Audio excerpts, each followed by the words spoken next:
just, you know, it's going to be a 1-2 punch. Other team is going to be like, damn. It's going to be just a lot of energy, and I mean, I can't wait for it. I'm really excited. And here's Gafford. That's what he does. Welcome to Dallas, big fella. Daniel, welcome to Dallas. In 2020, you were traded midseason from Chicago to the Wizards. What challenges come with being integrated with the new team and system midseason? Some of the challenges is really just kind of like your focus, I would say. You know, you going into a whole different area, going to a whole different city, and just pretty much learning just everything you learned from one team all over again. Because, you know, in the league, it's like a lot of different terminology stuff. Everybody runs the same plays, but everybody calls the same plays different names. So just trying to figure out ways on how to integrate just like from what you came from, learning something new, trying to adjust. Those are some of the challenges I would say that kind of like can really like work on your focus at the end of the day. But it really kind of just like tests you. And if you pass the test, it can just help you, you know, turn into the player that you want to be. Well, it seems like you passed that test in your first 2 games. You looked really comfortable out there. Why is that?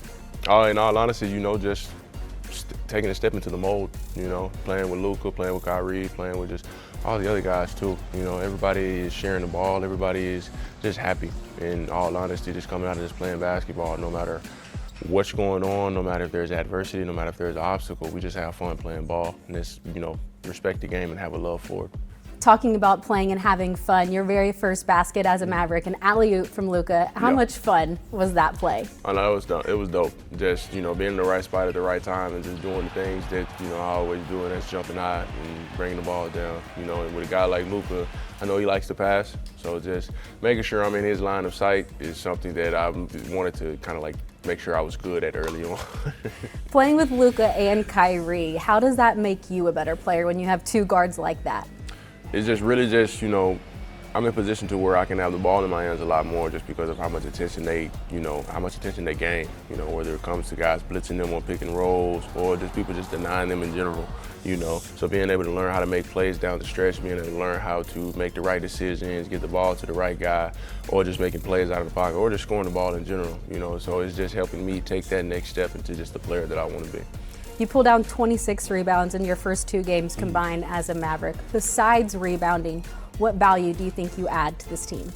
For sure, just energy. You know, I just come out and I try to, you know, do all the dirty work, give 110%, be the talk, be the anchor of the defense, and just block shots, you know. And swatted into the middle of that swing by Gafford. Nico Harrison said at the trade deadline the 3 things that they were looking for: size, depth, and scoring in the front court. Why do you think you add value in all 3 of those areas? Just in all honesty, just, you know, how I approach the game. You know, I come out and I just do pretty much anything that it takes to win, whether that's, you know, going for rebounds, going for block shots. If I have to score the ball, I'll score it. But, you know, I'm pretty sure just like my mindset, I just come out to just pretty much do whatever it takes. You said you and Derek Lively are like a 1-2 punch. Why do you think you guys complement each other's games? In all honesty, I feel like we're pretty much the same. You know, just seeing, just like playing against him the first time we played him against Washington, I was like, yeah, I feel like I'm playing against myself.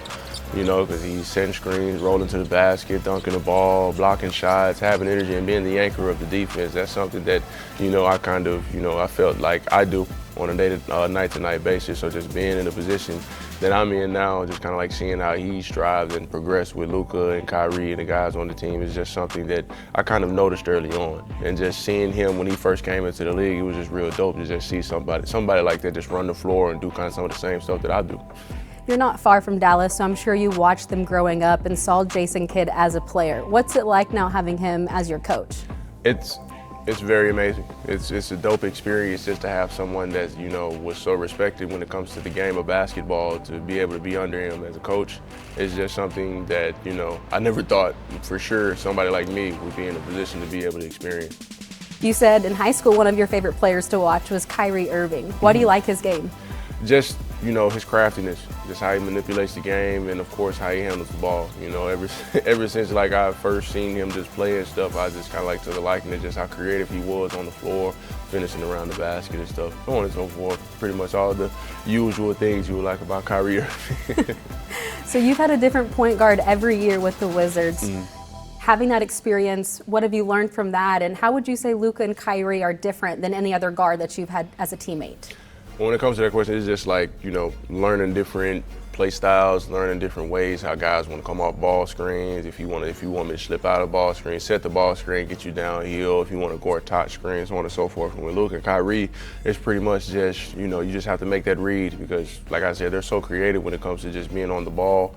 You have to make that decision split second because you never know what they're going to throw it to. You never know what Luka's going to do coming off of a screen. You never know what Kyrie's going to do. So just kind of like having your antennas up and just being ready for just like the next action is something that's really just like, I want to be better at for sure, but I feel like I'm doing a pretty good job at it too.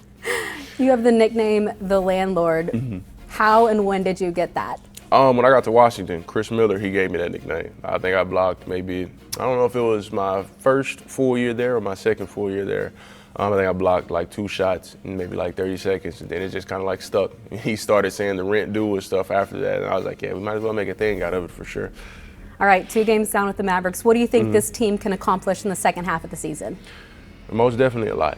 Make a big run. I'm pretty sure we can keep piling up wins if we just come out and just play the right way and have just like the mindset of coming out and dominating the full 48 minutes of each game at the end of the day.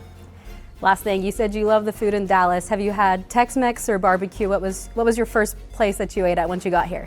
I didn't eat at a place yet, okay, but I most definitely had some good barbecue after the first game when we was there. I was very, very in tune with just like the ribs, the brisket, all of that good stuff. Oh, yeah. I don't know where it was from, but I'm for sure going to find out sooner or later.